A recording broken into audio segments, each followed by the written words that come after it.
السلام عليكم ورحمة الله وبركاته.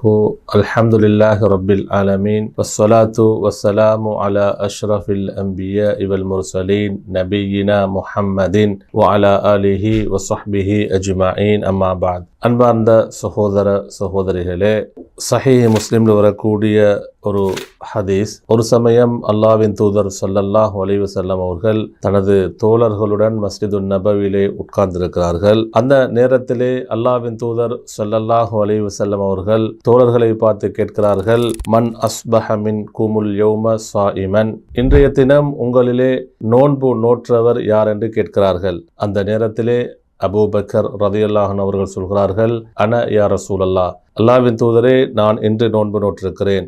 இரண்டாவது கேள்வியாக கேட்கிறார்கள், ஃபமன் தபிஅ மின்குமுல் யௌம ஜனாஸத்தன், இன்றைய தினம் உங்களில் ஒரு ஜனாசாவை துயர்ந்தவர் யார் என்று கேட்கிறார்கள். அதற்கும் அபூபக்கர் ரலியல்லாஹு அன்ஹு சொல்கிறார்கள், அன என்று சொல்கிறார்கள், நான் என்று சொல்கிறார்கள்.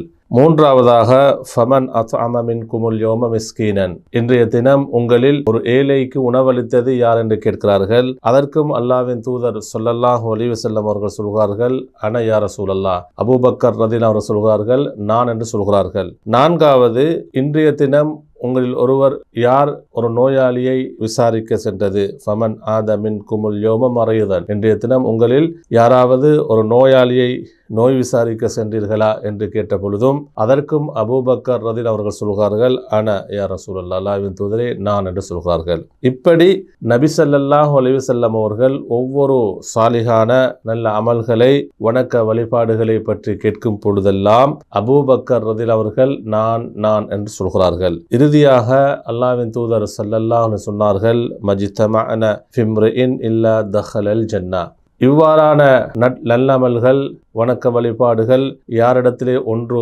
சேர்ந்து விடுகிறதோ, இப்படியான நல்லமல்களை யாரெல்லாம் செய்கிறார்களோ அவர் சுவர்க்கம் நுழைவார் என்று அல்லாஹ்வின் தூதர் ஸல்லல்லாஹு அலைஹி வஸல்லம் அவர்கள் கூறுகிறார்கள். அன்புக்குரியவர்களே, இந்த ஹதீஸிலிருந்து, இந்த நிகழ்விலிருந்து நமக்கு இருக்கக்கூடிய மகத்தான படிப்பினை என்று சொன்னால், நம்முடைய வாழ்நாளிலும் நாம் அதிகமாக நல்லமல்களை அதிகப்படுத்த வேண்டும். அன்புக்குரியவர்களே, அதாவது ஒவ்வொரு நாளும் நாம் நம்மை சுய விசாரணை செய்து கொண்டே இருக்க வேண்டும். குறிப்பாக அதிலே கடமையான வணக்கங்கள் என்றால் தொழுகை, ஒவ்வொரு நாளும் 5 நேர தொழுகை நாம் தொழுவது நம் மீது ஃபரதாக இருக்கிறது, கடமையாக இருக்கிறது.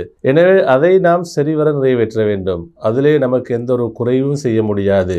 அல்லாஹ்வின் தூதர் ஸல்லல்லாஹு அலைஹி சொன்னார்கள், அல்லாஹு தஆலா சொல்வதாக, என்னுடைய அடியான் நான் அவனுக்கு எதையெல்லாம் வணக்க வழிபாடுகளில் கடமையாக்கி இருக்கிறேனோ, ஃபரதாக்கி வைத்திருக்கிறேனோ, அதை தவிர, அந்த வணக்கங்களை தவிர எந்த ஒரு வணக்கங்களை கொண்டும் என்னை நெருங்க முடியாது என்று சொல்கிறான். என்றால் அல்லாஹ்வை நாம் நெருங்க வேண்டுமென்றால், அல்லாஹ்வுடைய நெருக்கம் நமக்கு கிடைக்க வேண்டுமென்றால், முதலாவதாக நாம் அல்லாஹு தஆலா நமக்கு இபாதத்துகளில், வணக்க வழிபாடுகளில் எதை கடமையாக்கி இருக்கிறானோ அதை நாம் சரிவர நிறைவேற்ற வேண்டும். என அன்புக்குரியவர்களே, கடமையான தொழுகைகளாக இருக்கலாம், ஏனைய இதர இபாதத்துகளாக இருக்கலாம், நாம் கடமையான வணக்கங்களில், அதாவது எந்த ஒரு குறைவும் செய்யாமல், அதிலே அலட்சியம் செய்யாமல், பொடுபோக்கில் நாம் ஈடுபடாமல் அந்த வணக்கங்களை சரிவர நாம் நிறைவேற்ற வேண்டும். அடுத்ததாக நாம் அன்புக்குரியவர்களே, அதாவது நஃபிலான வணக்கங்களை ஆர்வத்துடன் நாம் நிறைவேற்ற வேண்டும். அல்லாஹு தஆலா சொல்வதாக, அல்லாஹ்வின் தூதர் ஸல்லல்லாஹு சொல்கிறார்கள், வலா யஸாலு அப்தி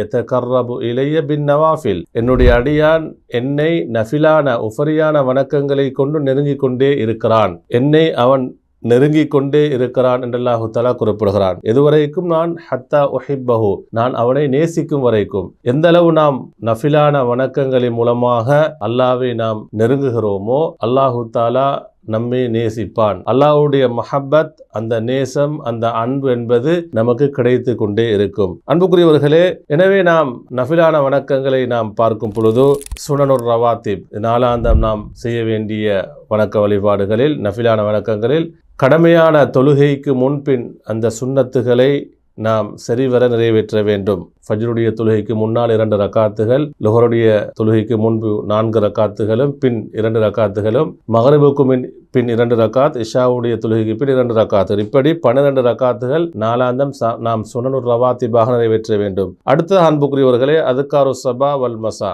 இந்த நௌம், காலை மாலை நேரத்திலே அல்லாஹ்வின் தூதர் ஸல்லல்லாஹு அலைஹி வஸல்லம் அவர்கள் நமக்கு கற்றுத்தந்த அந்த திக்ருகள், ஔராதுகளை, தூக்கத்தின் பொழுது தூங்குவதற்கு முன்னால் நாம் ஓத வேண்டிய ஔராதுகள், இப்படி நபி ஸல்லல்லாஹு அலைஹி வஸல்லம் அவர்கள் நாளாந்தம் நாம் ஓதி வர வேண்டிய ஔராதுகளாக, அதுக்கார்களாக நமக்கு எதை கற்றுத்தந்திருக்கிறார்களோ அந்த திக்ருகளை நாம் ஓதி வர வேண்டும். அடுத்த அன்புக்குரியவர்களே, துஹாவுடைய தொழுகையை நாம் பேணி தொழுவது, வித்ருடைய தொழுகையை பேணி தொழுவது, அதே போன்று சிலத்துர் ரஹீம், இரத்த உறவுகளை நாம் சேர்ந்து நடப்பது. அன்புக்குரியவர்களே, இது நாம் நம்முடைய வாழ்நாளில் நாம் நாளாந்தம் இந்த வணக்க வழிபாடுகளில், நல்லமல்களில் நாம் அதாவது ஈடுபடக்கூடியவர்களாக இருக்க வேண்டும். சிலத்துர் ரஹீம், இரத்த உறவுகளை, சொந்தங்களை நாம் சேர்ந்து நடப்பது, அவர்களுடன் நாம் விரோதம் கொள்ளாமல், பகைத்து கொள்ளாமல், ஏதாவது பிரச்சனைகள் சச்சரவுகள் இருந்தாலும் அதை நாம் நீடிக்காமல், அன்புக்குரியவர்களே, சமாதானமாகி சுல்ஹாக ஆகி நாம் இரத்த உறவுகளை சேர்ந்து நடக்க வேண்டும்.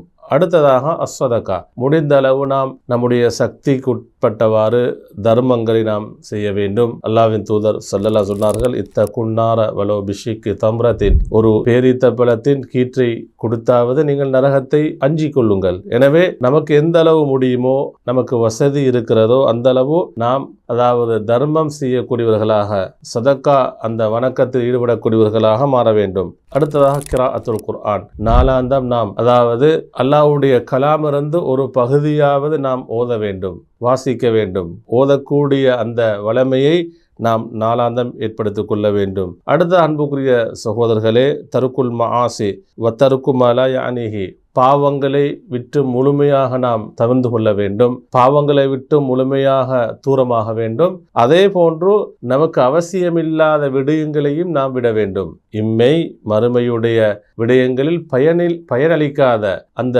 விடயங்களை விட்டும் நாம் தவிர்ந்து கொள்ள வேண்டும். அதை விட்டும் நாம் தூரமாக வேண்டும். இறுதியாக அன்புக்குரியவர்களே, நம்முடைய உடல் உறுப்புகளை பாவங்களை விட்டும் நாங்கள் பாதுகாப்பதோடு, குறிப்பாக நம்முடைய நாவை நாங்கள் பாதுகாக்க வேண்டும். நம்முடைய நாவை நாம் பாதுகாக்க வேண்டும். ஏன்? நம்முடைய நாவுகளின் மூலமாக ஏற்படக்கூடிய அந்த பாவங்களின் மூலமாகத்தான் நம்முடைய நன்மைகளை நாம் வீணாக்கக்கூடிய அந்த நிலைமை ஏற்படும். என் அன்புக்குரியவர்களே, இந்த முக்கியமான வழிகாட்டல்களை நாம் நாளாந்தம் பின்பற்றி செயல்பட்டு வருவோம். அல்லாஹு தஆலா நம் அனைவருக்கும் அருள் புரிவானாக.